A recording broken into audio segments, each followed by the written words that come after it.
Greetings, I'm Rob Chappers, and today I thought for a change, rather than teaching you sort of sweeping and all the shreddy, fast, exotic, crazy licks and things, it might be nice to remember what it was like when I was a beginner, intermediate, and teach you some really simple, basic theory and practice, like practical application of pentatonic scale. It's the bedrock, fundamental beginning for blues, rock, metal, all the good styles. And it's really simple to immediately grasp this theory, this tiny piece of theory, and practically apply it to music, which is a really nice thing, because normally theory, you learn it like the rule of fifths or, I don't know, modal theory. To begin with, you're going to have to tackle with it and get to grips with how you can use it in everyday playing. And as a beginner, it's nice to learn some theory that just works immediately. I'm Rob Chapman. I own a guitar company called Chapman Guitars. This is a Chapman ML2, made in Korea, and it's an antique sunburst ML2. I'm also using this brand new toy. This is the Victory V10 combo, they call it the Baron.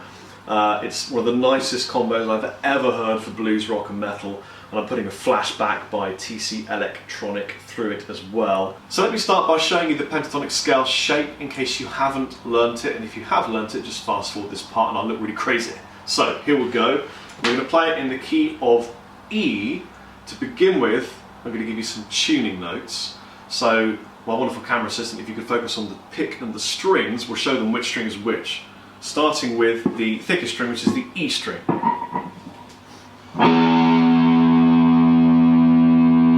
Next string is the A string. D string. G string. B string. And the high E string. If you've got a guitar tuner, maybe use that, but if you don't, you can use those notes and match the string sounds to tune your guitar to the sounds I've just given you. Here is the pentatonic scale shape number 1, and this is the first scale shape you really ever want to use, aside from maybe the major scale shape, which is also very useful. This is practically applicable and you can use it straight away. Here's how it looks. So we're going to be playing on the 12th fret. Now this is my 12th fret marker, maybe yours looks a bit different. I've got an infinity symbol because my guitar goes to infinity and beyond. And we're going to be going 12, 15, 12, 14, 12, 14, 12, 14, 12, 15, 12, 15.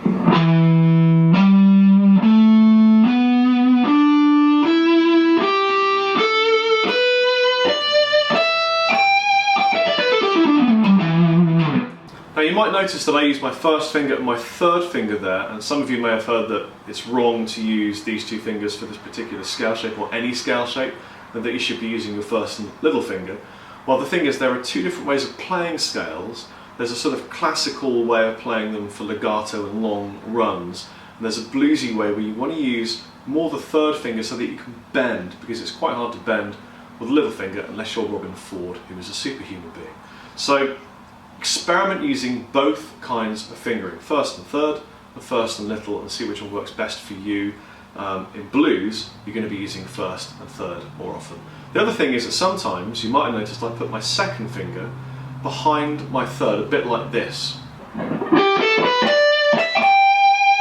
That's because my second finger is prepared in case I want to go back and play that note, like this.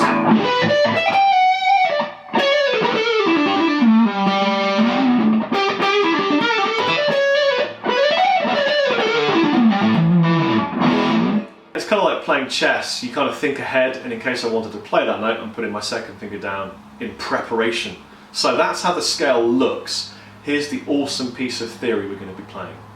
If I drone an E string, as if I'm playing in the key of E, and I play that scale starting on the 12th fret, which is an E note, you guys will probably know I'm playing E minor pentatonic.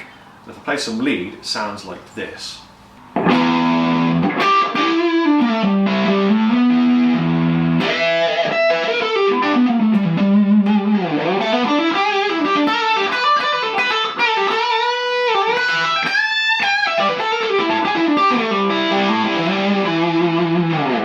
However, a scale shape is like a template. And if I simply take my fretboard and my scale shape and slide it back 3 semitones, what happens is that although I'm playing the same shape of scale, I'm selecting different notes, and magic occurs and it becomes a major pentatonic, but I'm using the same shape of scale, like this. If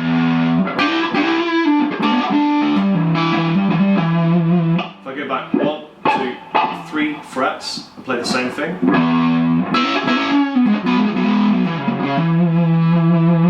suddenly it's a major scale. So in other words, I'm playing the same scale shape starting on C sharp, which is the 11, 10, 9th fret.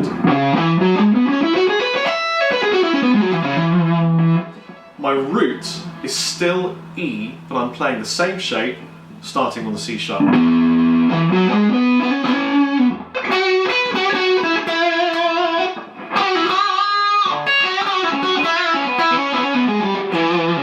So you can have fun playing a lick in minor, so the same shape but slid back up,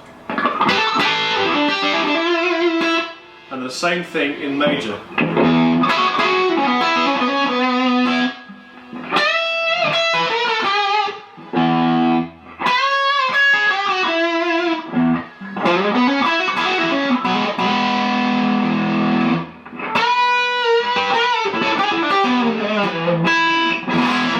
Three tiny movements backwards, 3 semitones or 3 frets backwards, and the scale becomes a major pentatonic rather than a minor pentatonic because of things called intervals, which I'll teach you about some other point unless you want to go to my store here, ding, and buy a really awesome lesson on intervals that I teach. You'll probably notice I picked it down, up, down, up, down, up, down, up.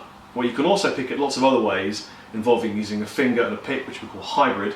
And when you start to introduce other notes, for example the flattened fifth to make it a blues scale, you can introduce something called economy picking, where you go down, up, down, down sometimes. I'll talk about that later in a different lesson from me, Rob Chappers. You guys take it easy. Chappers out, customary pick through.